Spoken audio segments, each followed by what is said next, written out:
नमस्ते जी। आइए आपको कश्मीर घुमाने ले चले। बस इस बार ठंड में बर्फ नहीं थी।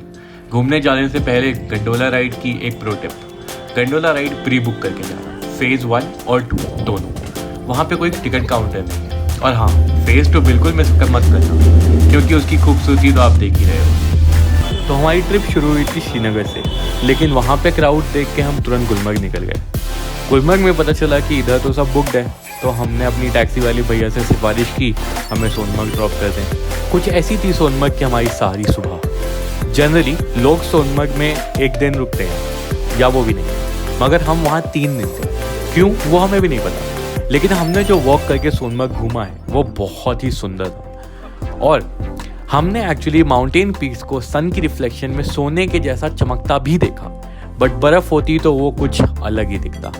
सोनमर्ग की टूरिस्टी स्पॉट्स हैं जैसे कि Thajiwas glacier, 0 point, to name some. हमने ये सारे वॉक करके कवर किए थे। सोनमर्ग में 3rd डे हमारी कहानी कुछ अलग ही हो गई थी। एक और ट्रैवलर मिली और हम उसके साथ घूमते हुए थे द्रास और कारगिल की पहाड़। द्रास और कारगिल की साइलेंस और वहाँ की ठंड काफ़ी कंटेनिंग है। एक इम्पॉर्टेंट इन्फॉर्मेशन, अगर आप सोनमर्ग से लद्दाख जाते हो, आपको लद्दाख में कहाँ रुक रहे हो उसकी बुकिंग दिखानी पड़ती है चेक पोस्ट पे। और ट्रैफिक कश्मीर टू लद्दाख खुलता है 12:30 बजे के बाद, और लद्दाख टू कश्मीर खुला रहता है सुबह 10 बजे तक। एक पैसे बचाने वाली टैक्सी रिलेटेड टिप देता हूँ। टैक्सी स्टैंड से टैक्सी मत लेना। बेटर रहेगा कि अगर आप रोड पे निकलो और रैंडम टैक्सी वालों को रोक करके जहाँ आपको जाना है वहाँ के लिए नेगोशिएट करो। जैसे कि हमने गुलमर्ग का नेगोशिएशन 3500 रुपीज़ से शुरू किया था, लेकिन हम 1500 रुपये में गुलमर्ग पहुँचे थे, और गुलमर्ग से सोनमर्ग सेम टैक्सी वाले ने हमें 3500 रुपये में छोड़ा था। टाइम आ गया था हमें सोनमर्ग और कारगिल छोड़ के गुलमर्ग वापस जाने का, क्योंकि हमें फाइनली गंडोला राइड की टिकट्स मिल चुकी थी, और आपको पता ही है कि हम गुलमर्ग में कितने दिन रुकने वाले हैं। Kargil via Zojila pass, Srinagar and Gulmarg was a long ride, but our driver was fast. हम फाइनली गंडोला राइड पहुंच चुके थे। And fun fact about gondola ride is it's the second highest and longest cable car in the world. Gulmarg का भी same scene है, it's all walkable. आप आराम से वॉक कर सकते हो, कहीं भी आपको थकान हो तो आप टैक्सी या पोनी ले सकते हो। काफ़ी ज्ञान दे दिया मैंने, अब आप शांति से कुछ नज़ारों के मज़े लो।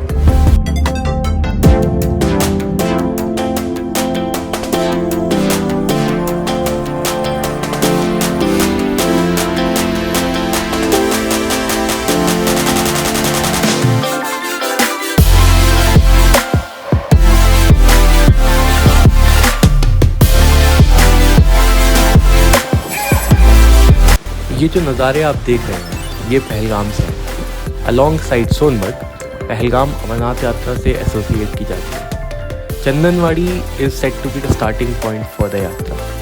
अकॉर्डिंग टू हिंदू ट्रेडिशंस ये भी कहा जाता है कि शिव जी ने नंदी जी को यहीं पे छोड़ा था अमरनाथ केव में एंटर करने से पहले। Pahalgam is famous for its lush green valleys, जो ऑफकोर्स आपको विंटर्स में देखने को नहीं मिलेगी। इसके आसपास बहुत सारी अच्छी टूरिस्ट लोकेशंस हैं, लेकिन जो मेजर टूरिस्ट अट्रैक्शन है वो है आरू वैली, बेताब वैली या चंदनवाड़ी। पहलगाम के आसपास एप्पल फार्मिंग और सैफरन फार्मिंग बहुत होती है, तो अगर आप पहलगाम प्लान कर रहे हो तो इसको ज़रूर घूम के देखना। For us Pahalgam was the perfect location to travel. We were riding all around Pahalgam and we loved it. Pahalgam के आसपास घूमते वक्त हमने क्रिकेट मैचेस देखे, सीनिक ब्यूटी देखी, लोगों से बातें की, आर्मी वालों के साथ हंसी मजाक किया, और पुलिस वालों से काफ़ी अच्छी दोस्ती वगैरह की। So travelling in Pahalgam is easy, safe and peaceful. Therefore if you are planning your trip to Pahalgam, make sure that you have a vehicle और you are hiring a vehicle, so that you can travel across places easy and can commute and come back whenever you want, whether it's late night or early morning.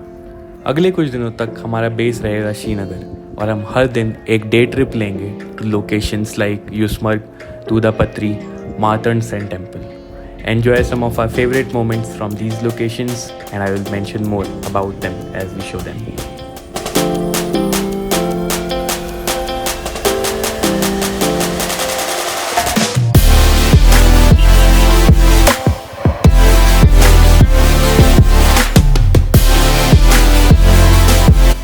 ये था एक बेहतरीन नज़ारा आरू valley से वापस आते time.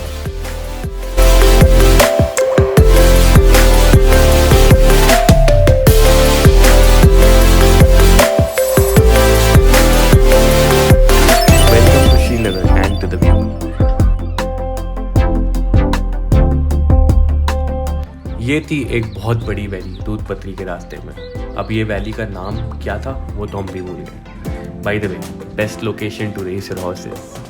बाकी आप हमारी एक्साइटमेंट तो बैकग्राउंड में सुन ही रहे हो। दूध पत्री के रास्ते में गांव के लोग छोटे छोटे स्टॉल लगा के मक्के की रोटी और सरसों का साग बेचते हैं, तो वो ट्राई करना मत भूलना। और हाँ, आराम से जंगल का व्यू लेते हुए आप मक्के की रोटी और सरसों का साग खा सकते हो।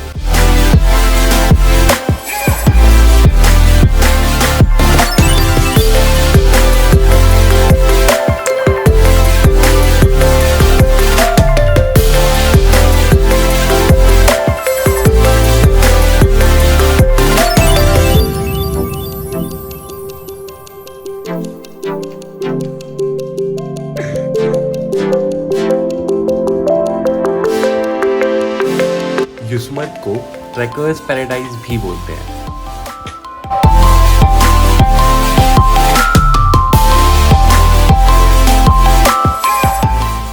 This brings us to the end of this compilation. अब आपसे सिफारिश है कि चैनल को सब्सक्राइब, वीडियो को लाइक और शेयर ज़रूर करें। और हाँ, आपके कमेंट्स का हमें बेसब्री से इंतज़ार रहेगा। तब तक के लिए मेरे वीडियोस देखें और ड्रोन के लिए पैसे क्रेडिट करवाएं। जय हिंद।